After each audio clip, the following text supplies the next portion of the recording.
बिस्मिल्लाहिर्रहमानिर्रहीम। नाज़रीन अस्सलाम वालेकुम, मैं हूँ इमरान वसीम।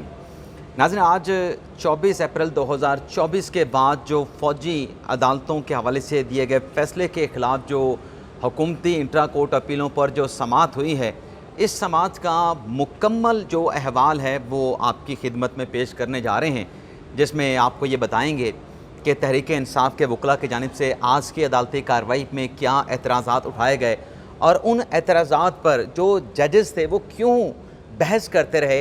हामिद खान साहब जो कि पाकिस्तान तहरीक इंसाफ के वकील रहनुमा हैं, इसके अलावा आज की समाअत में जस्टिस जमाल खान मंदुखेल ने ऐसे क्या रिमार्क्स दिए हैं जिस पर जो तहरीक इंसाफ के वोटर सपोर्टर हैं वो क्यों गश से जो है वो गिर पड़े हैं, ये मामला क्या है।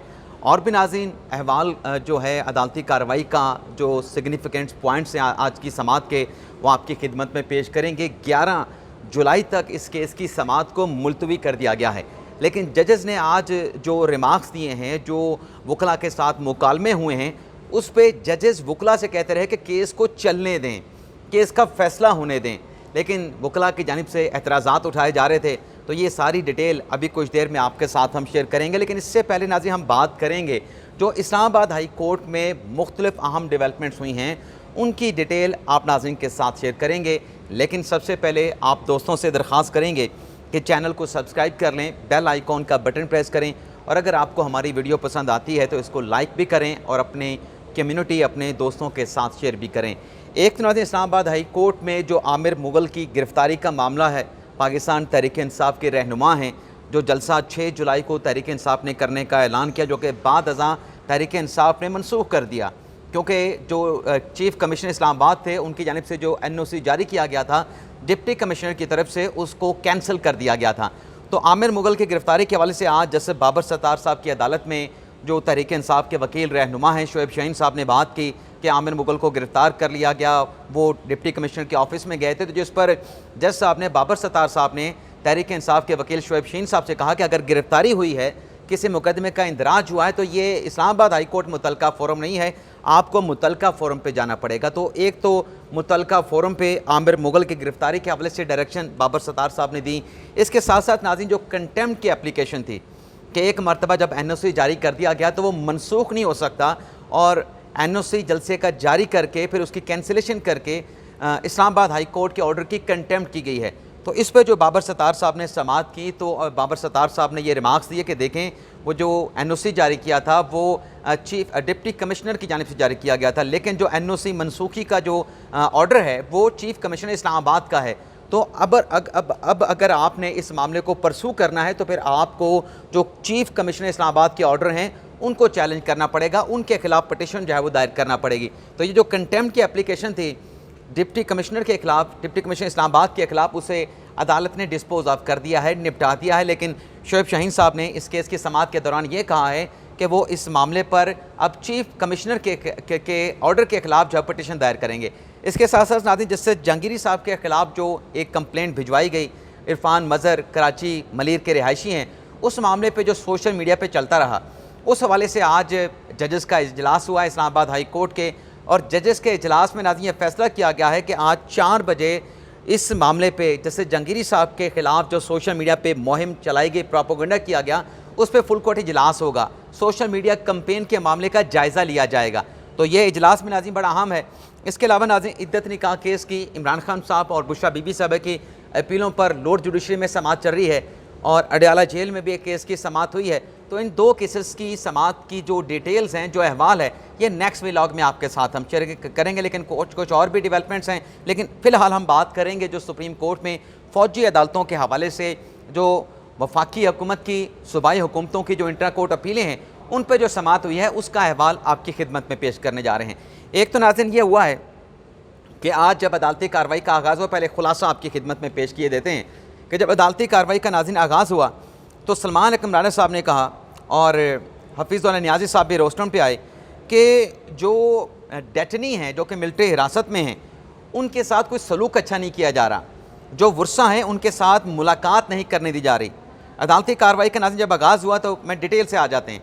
लतीफ़ खोसा साहब रोस्टरम पे आए, उनकी जानिब से कहा गया कि जो हिरासत में हैं उनके वर्सा भी कमरा अदालत में मौजूद हैं, 5 हफ्तों से जो मिलिट्री कोर्ट में लोग मौजूद हैं उनकी मुलाकातें नहीं करवाई जा रही। हफीज़ुल्लाह न्याज़ी साहब का बेटा लतीफ़ खोसा ने कहा कि वो भी मिलिट्री कस्टडी में हैं, उनकी मुलाकात भी नहीं हुई। हफीज़ुल्लाह न्याज़ी साहब भी कमरा अदालत में हैं।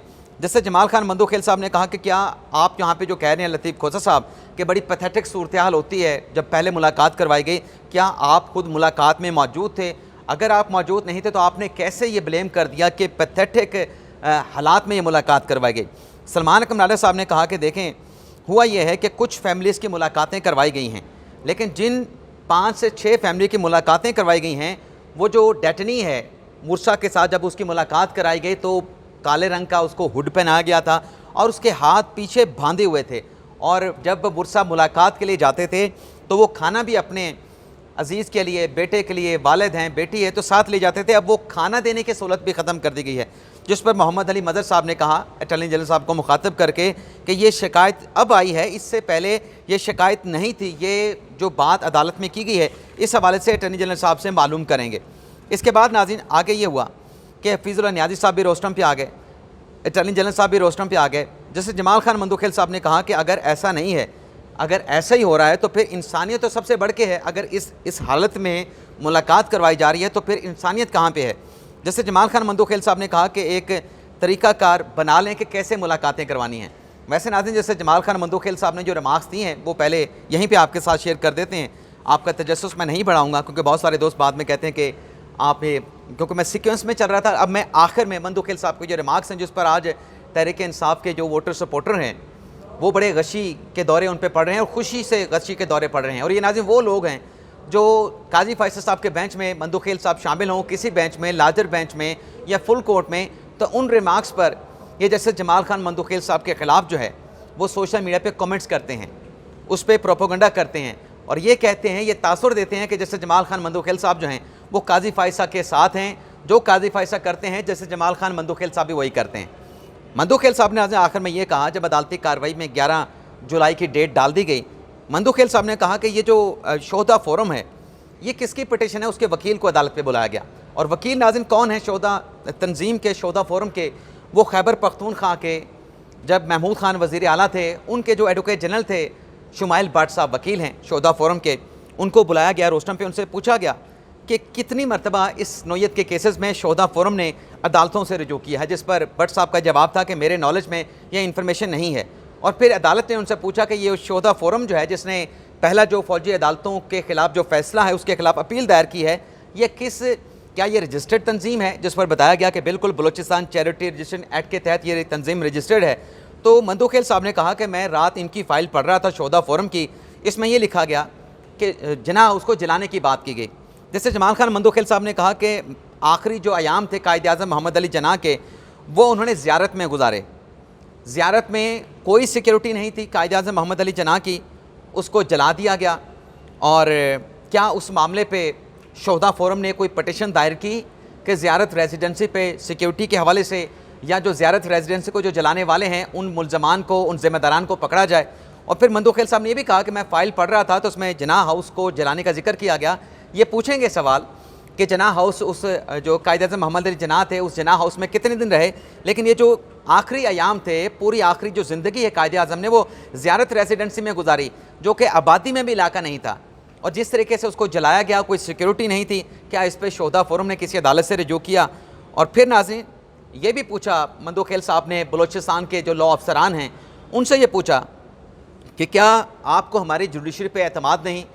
तो बलोचिस्तान के जो एडिशनल एडवोकेट जनरल उनकी तरफ से कहा गया कि बिल्कुल एतमाद है। तो फिर मंदोखेल साहब ने कहा कि मैं 10 साल बलोचिस्तान हाई कोर्ट का जज रहा हूँ, 2 साल बलोचिस्तान हाई कोर्ट का चीफ जस्टिस रहा हूँ, आप क्यों चाहते हैं, आप इस अदलिया पे एतमाद क्यों नहीं करते? आप क्यों चाहते हैं कि ये केस जो है अदलिया से लेके किसी और को दे दी जाए, यानी फ़ौजी अदालतों को दे दी जाए? यानी आप मतवाज़ी अदलिया चाहते हैं जिस पे उनके पास जो लॉ अफसर एडिशनल एडवोकेट जनरल थे बलूचिस्तान के समाती साहब, उनके पास कोई मुनासिब जवाब नहीं था। ये नाज़रीन रिमार्क्स है। अब उसके बाद जब अदालती कार्रवाई 11 जुलाई तक मुलतवी हुई तो बाहर आके PTI के वोटर सपोर्टर जो मंसूर भाई कहते हैं ना कि लौंडे लपाड़े, वो बड़े खुशी से मंदोखेल साहब ने आज दिल जीत लिया, ये कर लिया, फलां कर लिया, खुश कर दिया जी हमें, दिल हमारा बाग हो गया। मैंने कहा देखें ये उनके खिलाफ़ क्या बातें करते थे, आज रिमार्क्स के ऊपर इनको गशी के खुशी के दौरे पड़ रहे हैं। तो ये नाज़रीन बात है, मैंने कल भी अपने एक व्लॉग में बात कर रहा था, जो जंगीरी साहब के खिलाफ रेफरेंस है जो भिजवाया गया है, जो बाबर सत्तार साहब के खिलाफ ख़त भिजवाया गया सुप्रीम जुडिशल काउंसिल को। हमें किसी भी मामले में पार्टी नहीं बनना चाहिए, हमें किसी को क्लीन चिट भी नहीं देनी। अगर किसी जज के खिलाफ कंप्लेंट है और किसी जज के खिलाफ अगर कंप्लेंट या शिकायत है, तो हमने उस जज का मुहासबा भी नहीं करना कि ये तो बड़ा स्ट्रॉन्ग एक रेफरेंस या शिकायत जो है सुप्रीम जुडिशल काउंसिल को भिजवा दी गई और डेफिनेटली जज साहब जो है वो उनको बरतरफ किया जाएगा। ये हमारा काम नहीं, हमारा काम जो फैक्ट्स हैं वो आप देखने वालों की खिदमत में पेश करना है। अब नाज़रीन, जो केस की समाअत का आगाज़ हुआ तो मोहम्मद अली मदद साहब ने कहा कि पहले इशू ये नहीं था मुलाकातों के हवाले से, तो अब इशू आया है जेल हिरासत में। ऐसा नहीं होना चाहिए कि बेड़ियाँ और हथकड़ियाँ डाल दी जाएँ। अटॉर्नी जनरल साहब ने कहा कि मैं भी इस मामले को देख लेता हूँ और हमने तो यकीन दहानी भी कराई थी। तो फिर मोहम्मद अली मदद साहब ने कहा कि ये जो कहा गया है कि बड़ी इस तरीके से कि हुड पहना हुआ है और पीछे हाथ बंधे हुए हैं, तो इस तरीके से मुलाकात कराएगी, तो अटॉर्नी जनरल साहब से इस हवाले से रिपोर्ट जो है वो तलब की गई। इसके बाद नाज़रीन आगे चल के ये हुआ कि अमीनुद्दीन खान साहब ने कहा कि ये बुनियादी हकूक़ के मामले के ऊपर जो है ये अपीलें अदालत में आई हैं, तो कुछ बहस होने लगे कमरे अदालत में। तो जैसे जमाल खान मंदुखेल साहब ने कहा कि क्या ये बेहतर नहीं कि हम इस केस को कंक्लूड कर लें, केस को कंक्लूड होगा तो सारा मसला हल हो जाएगा। जस्टिस अमीनुद्दीन खान साहब ने कहा कि इससे पहले भी जो मामला हुआ हमने अपने तौर पे लिया, वकला की जानिब से अदालत को असिस्ट नहीं किया गया, हमने उनके हकूक़ की जो वकला बात नहीं कर रहे थे हमने उस पर कार्रवाई करते हुए ये मामले को आगे बढ़ाते हुए हमने कुछ ऑर्डर जारी किए, जिसकी नतीजे में इससे पहले कुछ लोग जो है अपने घरों को चले गए। हफीज़ुल्लाह नियाज़ी साहब ने कहा कि मैंने ज़मानत की दरख्वास्त भी अपने बेटे एहसान नियाज़ी की दायर कर दी है। तो मंदुखेल साहब ने कहा कि हम यहाँ पे बैठे हुए हैं, लेकिन मोहम्मद अली मदर साहब ने कहा कि हम यहाँ पे अपीलें सुन रहे हैं। ये आप जो ज़मानत लेके आए हैं ये इस अदालत का मुतलका इशू बनता नहीं है, अदालत के सामने इर्रेलेवेंट चीज़ आपने फ़ाइल की है। जैसे अमीनुद्दीन खान साहब ने कहा कि अगर हम इस तरह की दरख्वास्तें दायर करने की इजाज़त दे दें तो फिर तो हमें बहुत सारी दरख्वास्तों को अटेंड करना पड़ेगा, तो फिर केस का फ़ैसला ही हम कर देते हैं। जब केस का फ़ैसला कर देंगे तो ये सारे इशू उसमें सॉर्ट आउट हो जाएंगे, तमाम इशू हल हो जाएंगे। हफीज़ुल्लाह नियाज़ी साहब ने कहा कि 13 दिसंबर को इस अदालत ने फ़ैसला किया कि ट्रायल जो है वो फ़ौजी अदालतें जारी रखें और अब 11 माह हो गए हैं, मेरा बेटा जो है वो मिलिट्री कस्टडी में है। अमीनुद्दीन खान साहब ने हफीज़ुल्लाह नियाज़ी साहब से कहा कि ये सियासी तकरीर का फ़ोरम नहीं है। मंदुखेल साहब ने कहा कि क्या आप केस नहीं चलाना चाहते, क्या आपको बेंच पे फिर एतराज़ है? अभी तक इस केस को नहीं चलाया गया, बेंच पर एतराज़ात आ जाते हैं, मुतफ़र्रिक़ दरख्वास्तें ना आती तो ये केस अब तक जो है वो डिसाइड हो जाता। और फिर नाज़े आके चल के मोहम्मद अली मदर साहब ने कहा कि अभी तक बेंच जो है वो बेंच पर एतराज़ात ही होते रहे हैं, बेंच को प्रोसीडिंग आके बढ़ाने ही नहीं दी गई। मंदुखेल साहब ने कहा कि जो हफीज़ुल्लाह नियाज़ी साहब कह रहे थे उनको कहा कि आपके जज्बात का हमें अंदाज़ा है, लेकिन अगर हम केस को महदूद रखेंगे तो अगर केस को हम महदूद रखते हैं तो अब तक जो है ये केस ख़त्म हो चुका होता। यानी आज भी एतराज़ात के ऊपर अदालत वकला को कन्विंस कर रही थी कि भाई आप इसमें एतराज़ात ना उठाएं, हम इस केस को सुन के चाहते हैं ये केस डिसाइड हो जाए कि क्या होना है मिलिट्री अदालतों का। फिर नाज़िम हफीज़ुल्लाह नियाज़ी साहब ने कहा कि आपने 25 लोगों की इस अदालत ने दादरसी करनी है, आइन की वो किताब लेके आए हुए थे और 11 माह से मेरा बेटा जो है वो फ़िज़िकल रिमांड पे है, वो उसकी ज़मानत की दरख्वास्त नहीं मैं दायर कर सकता। फिर नाज़िम अदालत ने मंदुखेल साहब ने कहा, अपने लतीफ़ खोसत साहब ने, कि वो जो 15-20 लोग रिहा हुए हैं उनका क्या ऑर्डर है, क्या जजमेंट है, उसकी नकूल अटॉर्नी जनरल साहब से तलब करें। जिस पर मंदुखेल साहब ने कहा क्या असल मुकदमा आपने चलाना है कि नहीं चलाना, जिस पर लतीफ़ खोसा ने कहा कि वो रिकॉर्ड तलब करने का, पेश करने का आपने हुक्म दिया था, आपकी अदालत का ऑर्डर है।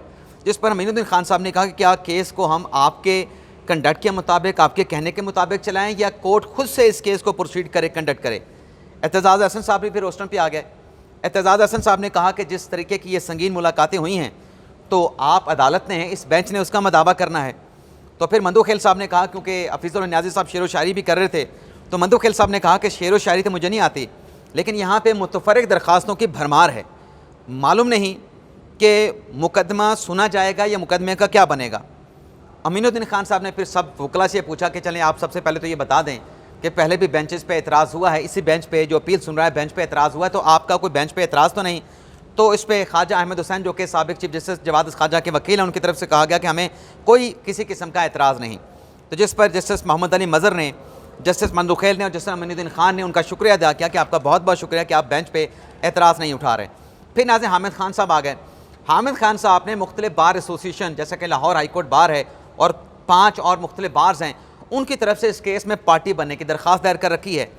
तो जब उन्होंने कहा कि मुझे भी पार्टी बनाए तो इस पर शाहिद वहीद साहब ने एतराज़ उठाया कि कैसे आपको पार्टी बनाया जाए। फिर अदालत ने अटॉर्नी जनरल से पूछा कि क्या आपको इस पर एतराज़ है, अगर हामिद खान साहब की जो पार्टी बनने की दरख्वास्त है उसको एंटरटेन कर लें। तो अटॉर्नी जनरल साहब ने कहा कि कौन सा प्रिंसिपल यहाँ पे इन्हें फरीक बनाने के लिए अप्लाई करना पड़ेगा, असल तो पहले फिर ये इस बात को देखना पड़ेगा। जैसे शाहिद वहीद साहब ने कहा कि इस केस में मुतासरा वकील, क्योंकि इसमें कुछ कानून हैं, उनकी प्रोविजन को, इस सेक्शन को कलअदम करा दिया गया है, तो वफाकी हुकूमत तो मुतासरा वकील है, किस तरीके से बाकी जो अपीलें दायर हुई हैं सूबों की तरफ से उसको हम सुन सकते हैं।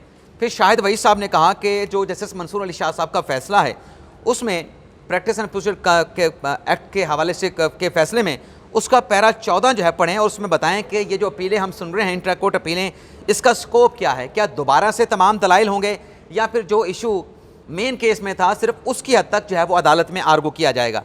हामिद खान साहब ने इस पर कहा कि हमेशा बार एसोसिएशन जब भी अदालतों में आई हैं तो उन्हें पजीराई बख्शी गई है। शाहिद वहीद साहब ने कहा कि अभी इस मामले के रूल्स नहीं बने हैं, आप जो पैरा 14 है जैसे मंसूर अली शाह साहब का उसको पढ़ें और फिर स्कोप के ऊपर दलाइल दें। जैसे जमाल खान मंदखेल ने ये रिमार्क थे, क्या किसी भी फरीक को जो मुतासरा फरीक है उसको सुना जाए या किसी भी फरीक को इस केस में सुना जाए और उस केस में पार्टी बना लिया जाए। जैसे शाहिद वहीद साहब ने जो मंसूर अली शाह साहब का नाज़रीन जो फ़ैसला है उसका पैरा 14 निकाल के जो है वो हामिद खान साहब को, अटॉर्नी जनरल साहब को दे दिया। जिसके बाद नाज़रीन शाहिद वहीद साहब ने कहा कि आप इस पैरा 14 को देख के जो है वो री आर्गू नहीं कर सकते। फिर नाज़रीन अटॉर्नी जनरल साहब ने कहा कि ये जो नुकता शाहिद वहीद साहब उठा रहे हैं कि री आर्गू नहीं हो सकते, दोबारा री हेयरिंग नहीं हो सकती, नए सिरे से दलाइल नहीं हो सकते, तो ये नुकता तो अदालत में एड्रेस इस तरीके से हुआ नहीं था। फिर मोहम्मद अली मदर साहब ने कहा कि अपील का हक़ जो है चूँकि मिल चुका है तो लिहाजा अब ये केस अपील के तरीके से चलेगा। शाहिद वहीद साहब ने कहा कि ये इशू पहले सेटल करना पड़ेगा, रूल्स चूँकि अभी नहीं बने, जब बन जाते तो अच्छा था, लेकिन नहीं बने तो इस इशू को भी सेटल करना पड़ेगा। अटॉर्नी जनरल साहब ने कहा कि कानून के मुताबिक जो राइट ऑफ अपील दिया गया है उसमें पूरा मुकदमा आर्गू होगा। जस्टिस मोहम्मद अली मदर साहब ने कहा कि जो 1971 का जो ऑर्डिनेंस है उसमें हाई कोर्ट्स को इंट्रा कोर्ट अपील का राइट दिया गया है, क्या वो जो इंट्रा कोर्ट अपील का राइट है जो कि हाई कोर्ट में दिया गया है आर्टिकल 199 में, क्या वो महदूद है? जिस पर अटॉर्नी जनरल का जवाब था कि नहीं वो महदूद नहीं है। तो फिर मोहम्मद अली मदर ने कहा कि यहाँ पे फिर ये नुकता कैसे जो है वो महदूद हो सकता है। जस्टिस जमाल खान मंदखेल साहब ने कहा कि असल सवाल बुनियादी हकूक़ का था मरकज़ी केस में, क्या इस केस में हम वकीलों को बुनियादी हकूक़ के मामले पर आर्गू करने से रोक सकते हैं? इसके बाद नाज़रीन आगे चल के शाहिद वहीद साहब ने कहा क्या वफाक की जो अपील है जो दायर की गई है फ़ौजी अदालतों के फ़ैसले के हवाले से जो इंटर कोर्ट अपील है, क्या वफाकी काबीना की उनसे मंजूरी ली गई? क्या सूबाई हुकूमतों की जो अपीलें हैं उसमें सूबाई काबीना की मंजूरी ली गई? KPK ने तो जैसे शाहिद वहीद ने कहा कि जो अपील दायर की थी वो काबीना में उसकी मंजूरी लेकर उसको वापस ले लिया है, उससे दस्तबरदार हो गया खैबर पख्तूनख्वा की हुकूमत। जिस पर अटॉर्नी जनरल साहब ने कहा कि ऐसा नहीं होता कि वफाक जिस केस में फ़रीक हो उसमें अगर फ़ैसला आ जाए तो फिर अपील करने के लिए वो मामला काबीना में जाएगा। इस तरीके से तो फिर जो अटॉर्नी जनरल साहब ने कहा कि फिर हर केस में आपको जो है वो वफाकी काबीना में जाना पड़ेगा, चाहे वो कस्टम का है, चाहे वो कंपनी का है, किसी और का है, तो आपको वफाकी काबीना में जाना पड़ेगा। लेकिन मैं रूल्स ऑफ बिजनेस दे के अदालत को इस मामले पे जो है वो मामलत करूँगा, लेकिन ऐसा होता नहीं है कि हर केस जो है वफाकी काबीना से उसकी मंजूरी ली जाए। तो शाहिद वहीद साहब ने कहा कि फिर आप रूल्स की निशानदेही कर दें। आगे चल के नाज़रीन जैसे जमाल खान मंदखेल ने हामिद खान साहब से कहा कि हम इस केस में आप ऐसा करें, हम आपको एज ए अमाकस कुराई यानी अदालती मामन के तौर पे सुन लेते हैं। आपको वैसे अगर ये चैलेंज भी करना था फौजी अदालतों वाला मामला तो आपको फर्स्ट राउंड ऑफ लिटिगेशन में आना चाहिए था, वहाँ पे आपने कोई पिटीशन दायर नहीं की। तो हामिद खान साहब ने कहा कि मैं तो इस जजमेंट की सपोर्ट में आया हूँ, मैं तो इस जजमेंट की सपोर्ट में आर्गू करूँगा। तो फिर मोहम्मद अली मदर साहब ने कहा कि आपको क्यों फरीक बनाएं, हम तो यहाँ पर अपील में बैठे हैं। हामिद खान साहब ने कहा ये अपील भी जो नीचे केस हुआ उसका तसलसल है, मैं उस जजमेंट की सपोर्ट में हूँ, मैं मुखालफत में नहीं आया। अमीनुद्दीन खान साहब ने फिर वही कहा कि भाई क्यों आपको फरीक बनाएं, कोई असूल तो बताएं, हमारा कंसर्न सिर्फ इतना है। इरफान सादिक खान साहब ने पूछा हामिद खान साहब से कि क्या आप मुतासरा फरीक का जो नुक्ता है क्या उस नुक्ते में फ़िट होते हैं, क्योंकि फ़रीकैन को दफा करने दें जो यहाँ पे अपीलों में आए हैं, आप उस सेक्शन 5 में फ़िट नहीं होते। मोहम्मद अली मदर साहब ने कहा कि इससे ही ताख़ीर होती रही है, जो अंदर बैठे हैं यानी इस तरह के जो एतराज़ात आ रहे हैं उसी वजह से इस केस में फ़ैसला करने में ताख़ीर हो रही है और जो अंदर बैठे हैं यानी जो मिलिट्री कस्टडी में हैं उनके लिए केस लंबा होता जा रहा है, सफ़र वो कर रहे हैं।